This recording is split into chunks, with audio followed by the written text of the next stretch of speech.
What's up guys, and welcome back to the channel. Today's video is going to be a little different. So as you guys have seen in the previous videos, I have been working on the headers, the exhaust, kind of. I've kind of been working on and off on this, and I have decided to go a different route than what I did before. So previously I have bought headers, and they are the Speed Engineering headers, and they're supposed to be for LS swaps, for S10 specifically. So I've been working on them. I've been trying to get them to work. I have put in a decent effort on trying to make them work, and I have decided to go a different route on them. There are a few things that I'm like, okay, that's kind of what I expected. I don't mind it, and those things are like the steering shaft clearance. I wasn't really expecting it to clear the steering shaft well, so I expected to go into that with needing to hammer it out and make clearance there. And really, that's kind of the only thing that I felt should have been something to expect, really. There's a few more issues I have, and I'm going to go ahead and show you guys that. One issue being on the driver's side. So the driver's side outlet of the header dumps pretty much straight into the oil filter. It's not directly at it, like pointing where the hole opening is there, but it's gonna come into contact with it if you don't do anything about it. And yes, this can be avoided by doing pie cuts or putting some sort of bend in it or something, but to me, if you're gonna have it where you just you have the V-band clamp, the V-band clamp's right here, and then it has the next section for it that's straight out with your bung for the O2 sensor. You would think that you could just add on to that and go as you need to, not have it to where that section with the bung will go straight into the oil filter. Doesn't really make sense to me, and I don't want that much heat right next to my oil filter. I don't. I mean, I can put heat wrap on it and whatnot, but I would like more than 1/8 inch of clearance there. So that's the first issue that kind of bothers me. The second issue is on the passenger side. So the passenger side is just so difficult to work out. There are clearance issues with the block of the engine. Like, if you make a header that is supposed to work with an engine, then it should work no issue. You should be able to bolt it on outside of the truck with just the engine and not have it hit, but it's hitting the engine. And yes, I can go and ding that in and whatnot, but I shouldn't have to, is where I'm getting at. And the other option, or the other thing, is the outlet on it.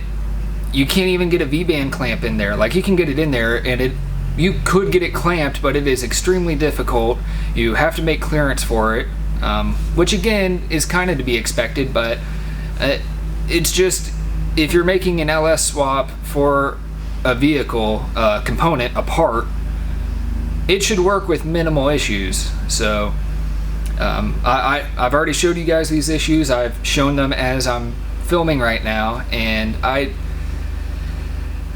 it's not worth the money. I think they were $175. I wouldn't do it again. So what I have ended up going with, and hopefully they work, I haven't test fitted them yet, but I'm getting ready to. I bought the cast iron manifolds from Holley, the BlackHeart manifolds. And while they're not a header, they're a manifold style. They are cast iron, not stainless or anything, but I'm thinking they should work out pretty well. A lot of the components on this truck are already Holley parts, so they should be worked out to where they'll work. Like, I have the steering shaft, I have the evap cover, I have the Holley oil pan on it, so I'm thinking there shouldn't be any issue with this, and I'll show you guys that. We'll find out. Hopefully all goes well. But yeah, those are just kind of the issues I've had with these headers, and I wanted to let you guys know that these Speed Engineering headers could come as an issue to you, and you could have to face these problems as well for doing this in the future. So just giving you guys a heads up, I wouldn't recommend them. I'd spend a little bit extra money and go for the Holley stuff. I mean, as long as this works out, I'm gonna recommend the Holley but we'll just have to see. I'll give an update on that at the end, or as we go, really. So with nothing else, I'm going to go ahead and take these headers off and start putting the Holley parts on.